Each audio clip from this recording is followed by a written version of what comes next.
بسم اللہ الرحمن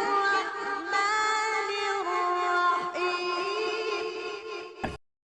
میں نے ایک دفعہ دیکھا کہ 3 جنات ہیں اور ان کی شکل بجلی کے کھمبے کی طرح ہے اور میرے سامنے کھڑے ہو گئے، تو میں نے آیت الکرسی پڑھنا شروع کیا تو مجھے کہا ہم تمہاری آیت الکرسی سے ڈرنے والے نہیں ہیں، لیکن جب میں نے 3 مرتبہ آیت الکرسی پڑھی الحمدللہ خواب میں پورا لفظ بلفظ صحیح پڑھا، تو میں نے دیکھا کہ وہ ایسا جیسے کوئی گر رہا ہو نا ایسا ہلنے لگے اور اس کے بعد ان کے دھوئیں نکل گئے، غائب ہو گئے۔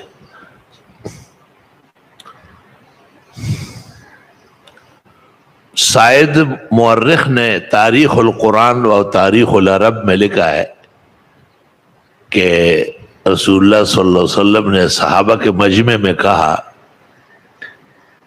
کہ یہ جو عزا عفریت ہے اور جن ہے، بلائے بوتنی ہے، اس کو ختم کرنا پڑے گا۔ تو خالد بن ولید نے ہاتھ کھڑا کیا، مجھے بھیج دے میں جاؤں گا۔ آپ نے کہا جب اس کے قریب چلے جائے تو ایک خطرناک قسم کی مخلوق کی شکل میں دور دور تک دان نکلے ہوئے ہوں گے، سر ببر ہوگا اس کا، وہ آپ پر حملہ آور ہوگا، لیکن آپ ڈرے ورے نہیں۔ چنانچہ اسی طرح ہی خالد بن ولید گئے اور اس نے خالد بن ولید کو وارننگ دی کہ پیچھے ہٹو، میں اتنے 1000 سال سے یہاں لوگوں کو تابع کر چکی ہوں۔ وہ تو ایسے پاک پیغمبر کے اور اونچے استاذ کے شاگرد تھے کہ وہ خوف جانتے کہا تھے، تلوار لے کر کے خالد آنکھیں بر کر کے اللہ اکبر، اور اس کے اوپر عزا کے اوپر حملہ ہوا، اور خالد نے آ کے بتایا کہ حضرت بس دھوئیں نکلے، قیامت تک اب اس کا زور نہیں، ختم ہو گیا ہوا۔ اور اس لیے کہتے ہیں کہ توری ڈیری دی خسرت خالد غواڑی اور خالد بن ولید شاہ جہان استاد ہے۔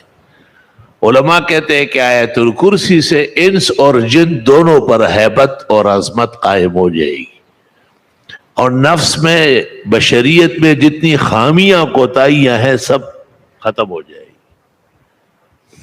چھوٹے بچوں کو بھی پڑھ پڑھ کے دم کیے جائے، صاف ستھرا بغیر لکیروں کے کاغذ پر لکھ کر کے ڈالا بھی جائے تو کوئی حرج نہیں، الگ تحقیق پاک کلمات کے ذریعے نقش سلف سے ثابت ہے۔ اللہ اکبر۔ اسلام میں نجوم، کہن، رمل، عدد، جعفر، ہنسا، یہ سب کو کیوں ختم کر دیا؟ یہ اپنی جگہ علوم تھے، اس کے قواعد ضوابط موجود ہیں اور اس کے فوائد و نقصانات بھی ہوئے ہیں، لیکن اس سے عقیدے کو نقصان پہنچتا تھا تو اسلام نے اس کا کوئی احترام نہیں کیا، اتار دیا لائن سے اور فرمایا یہ بیکار بات ہے۔ ان الظن لا یغنی من الحق شیئا، گمان والے چیزیں اور گمان والے کام اسلام میں نہیں چل سکتے۔ ایک قاعدہ درمیان میں یاد رکھیں، سحر و عصیب اور سفل کی کتابوں میں لکھا ہے کہ جو خوفزدہ ہوتا ہے اس کو جلدی ہو جائے گا، اور جو دلیر ہوتا ہے بہت مشکل سے وہ پکڑ میں آئے گا۔ کیوں؟ خوفزدہ آدمی عقیدے کا کمزور ہوتا ہے اور جری آدمی عقیدے کا مضبوط ہوتا ہے۔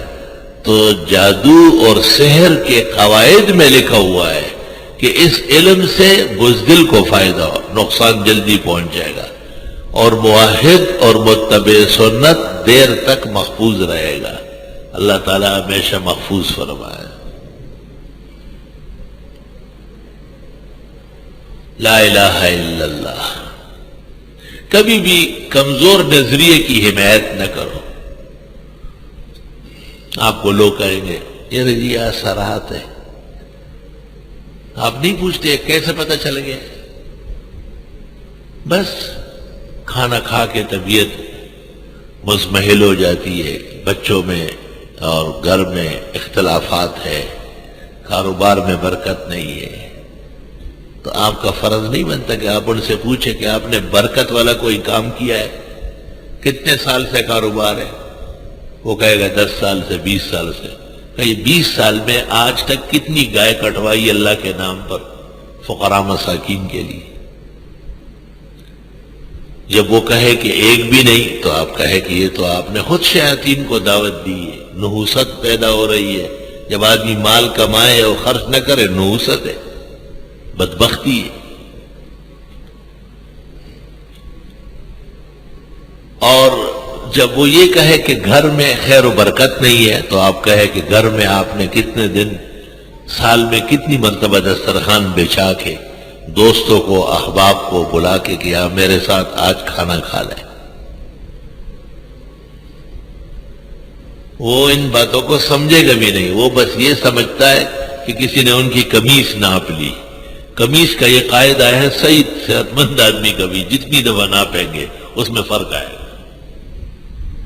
فرق آئے گا۔ یہ قمیص ناپنے والے یہ کوئی قاعدہ نہیں ہے، یہ لوگوں کو وہم میں ڈالنے کے لیے، خیال میں ڈالنے کے لیے۔ پھر وہ آپ کو کہتے ہیں کہ جی ایک آدمی نے بتایا، تو آپ کہے کہ اس کا نام پتہ معلوم ہے؟ وہ کہے گا ہاں، تو آپ انہیں کہے کہ دیکھو اس کو جا کے پکڑو، وہ غیب دان تو ہے نہیں، عالم الغیب نہیں ہے، اس کو کہاں سے پتہ چل گیا کہ آپ پر تعویذ اگنڈے ہوئے؟ اس کو چھوڑنا نہیں،